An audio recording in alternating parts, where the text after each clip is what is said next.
Bonjour à tous, heureuse de vous retrouver sur la chaîne YouTube Tony et Léon, conseil de vétérinaire. Aujourd'hui, nous allons parler, comme vous le voyez avec Aglaé, des signes de bonne santé de sa poule.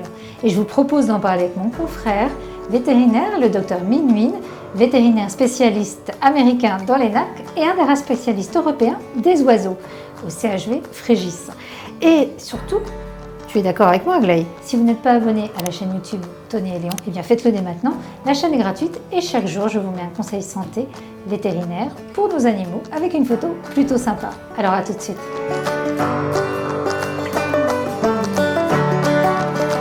Bonjour Minh.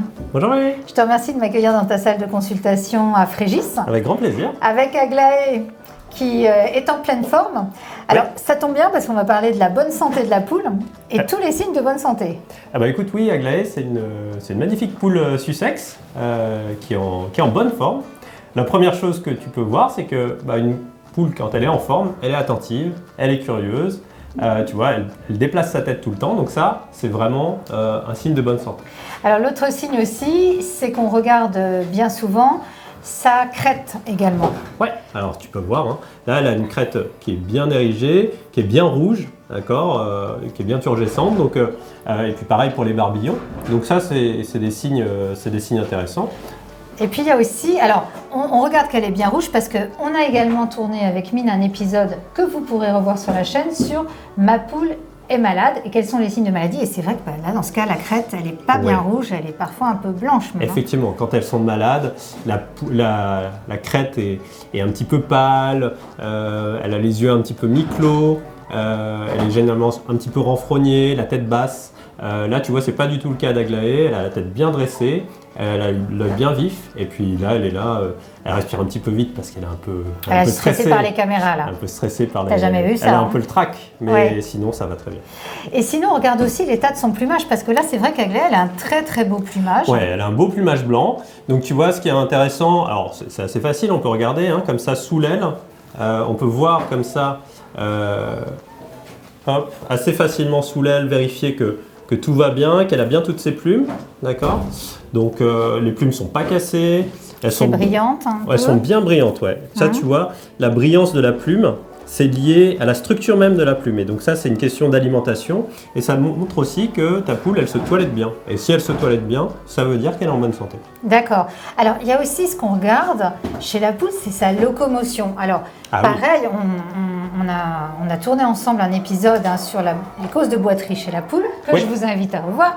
Mais en très peu de mots, la locomotion chez la poule, c'est essentiel parce qu'elle est sujette à beaucoup de problèmes, sinon de boiterie possible. Exactement. Une poule, c'est sur deux pattes et une poule, ça se déplace tout le temps. Tu le vois, Aglaé, j'ai du mal à la tenir sur la table parce que elle est là, elle bouge et puis elle gratte. En fait, c'est comme ça qu'elle trouve à manger. Donc ça, c'est important. Une poule qui boite, elle va avoir la patte un petit peu levée, elle va avoir une démarche plus hésitante, elle va moins bouger. Donc ça, c'est quelque chose qui généralement se remarque assez vite.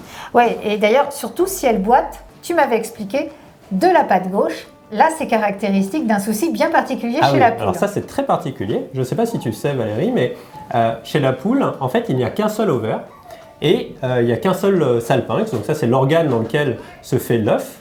Et en fait, quand l'œuf est bloqué, il est bloqué à gauche. Et donc du coup, souvent, quand la poule boite à gauche, c'est souvent associé à des problèmes de ponte, du coup. Et donc, dans ces cas-là, il faut faire attention. Et c'est vrai que s'il n'y a pas un œuf qui sort dans les 24 heures, faut s'inquiéter. Voilà, donc là vous aurez appris quelque chose de plutôt assez original et c'est vrai que je ne te cache pas que même dans mes études de vétérinaire, je ne me souvenais pas de cette histoire de boiterie avec la patte gauche justement en particulier. Tu vois, effectivement, c'est très spécifique des oiseaux. Très spécifique.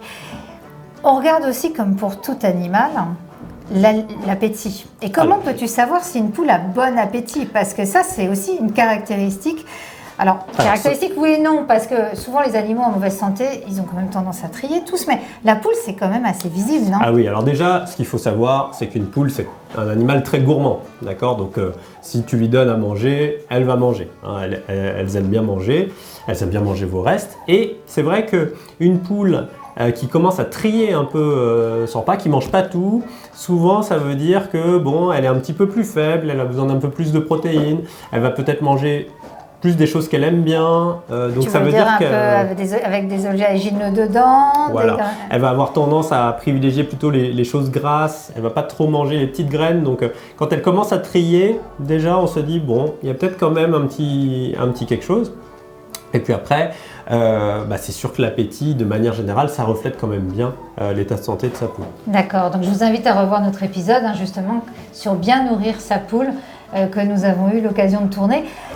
Mine, la poule aussi peut faire parfois des épisodes où on dit qu'elle fait sa poule. Alors qu'est-ce que tu veux dire par elle fait sa poule? Quand elle fait sa poule, c'est qu'elle se met comme ça dans son poulailler, et puis elle est toute gonflée comme ça, comme si elle couvait un œuf, mais il n'y a pas d'œuf, d'accord? Et donc ça, c'est ce qu'on appelle une couvade. C'est très fréquent, ça arrive plusieurs fois dans le cycle de ponte d'une poule, et c'est comme si elle était bloquée dans son cycle, et elle va couver un œuf imaginaire. Donc ça, c'est pas vraiment une maladie, mais c'est simplement un déséquilibre hormonal. Donc ça, la caractéristique, c'est quand vous sortez la poule du poulailler, elle se comporte complètement normalement, si ce n'est qu'elle râle pour revenir dans son poulailler. Ouais, ça me fait penser un peu à la grossesse nerveuse chez la chienne, c'est un peu le même problème. Il faut enlever tous les jouets qu'elle materne. Mais bon, là, la poule, elle n'a pas de joujou qu'elle materne. Il n'y a pas ce problème-là. Généralement, le fait de la laisser 24 heures hors du poulailler suffit à arrêter le phénomène. Parfois, il faut la changer un petit peu de lieu pendant 24-48 heures. Et puis après, le cycle reprend son cours. Mine, tous les conseils que l'on a vus là pour la poule sont également valables pour le coq. Mais je vais rester concentrée sur la poule, puisque comme vous le savez, je vous apprends rien, elle a une particularité, c'est qu'elle pond des œufs. Vérifier la ponte des œufs de sa poule, ça permet de savoir si elle est en bonne santé. Qu'est-ce que tu conseilles à nos auditeurs de regarder en particulier?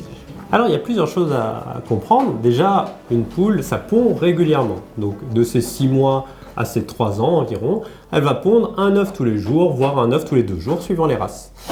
Et elle va le faire pendant la saison chaude, donc en gros de février-mars à novembre-décembre. Donc, c'est vraiment très très régulier. Elle va vous faire un œuf qui est assez beau, avec une coquille bien lisse et puis une coquille qui est bien ferme, d'accord? Les premiers signes de maladie, c'est quand la ponte devient irrégulière ou alors la coquille devient molle ou elle pond des œufs sans coquille aussi. Donc ça déjà, ça veut dire que il y a une anomalie, il se passe quelque chose dans la poule, même si extérieurement, elle a l'air tout à fait en forme. Elle semble bien, oui, tout à fait. Et alors, ça, j'ai envie de dire, c'est un peu la même chose dans toutes les espèces. C'est qu'on regarde souvent l'état des selles. Alors, chez la poule, évidemment, on appelle ça des fientes. C'est ça. L'état de ces fientes, ça peut aussi être un révélateur de bonne santé. Alors, comment sont les fientes d'une poule en bonne santé? Alors, les fientes, effectivement, reflètent très très bien l'état de santé et puis la digestion de manière générale chez une poule. Il faut savoir que les fientes chez la poule sont composées de 3 parties. Il y a une partie un petit peu liquide avec des urines, une partie un petit peu solide blanche qui sont des urates, qui sont spécifiques des oiseaux, et puis une partie un petit peu verte brune qui correspond vraiment aux crottes à proprement parler de la poule. Par ailleurs, il faut savoir aussi que de temps en temps, dans la journée, elle va faire des fientes vraiment très très liquides, un peu bulleuses, généralement jaune-marron, qui ne doivent pas être confondues avec de la diarrhée, c'est ce qu'on appelle les fientes sécales. Donc elle va vider son sécum, alors parfois sous l'effet du stress, mais généralement c'est dans des cycles réguliers, elle le fait 2-3 fois dans la journée. Il ne faut pas confondre ça avec de la diarrhée. C'est des fientes tout à fait normales. C'est normal. C'est tout à fait normal au cours de la journée. Mais en tout cas, il faut que ce soit quand même assez formé et pas trop liquide pour s'assurer qu'elle est en bonne santé. C'est ça. Normalement, une fiente normale, c'est vraiment une fiente bien formée, ronde, avec sa partie blanche et plus ou moins une partie liquide à côté. Merci Mine en tout cas pour tous tes conseils. Merci Aglaé pour ta participation. En tout cas, j'espère que vous retiendrez tout ce qu'il faut savoir pour connaître les éléments de bonne santé de sa poule. N'hésitez pas, si vous avez aimé, à liker et partager cet épisode. Et puis bien sûr, abonnez-vous à la chaîne YouTube Tony et Léon Conseil de vétérinaire. Surtout que vous retrouverez plein d'épisodes sur la poule, mais également sur Nonac. À très bientôt sur la chaîne. Au revoir Mine, merci. Au revoir Valérie.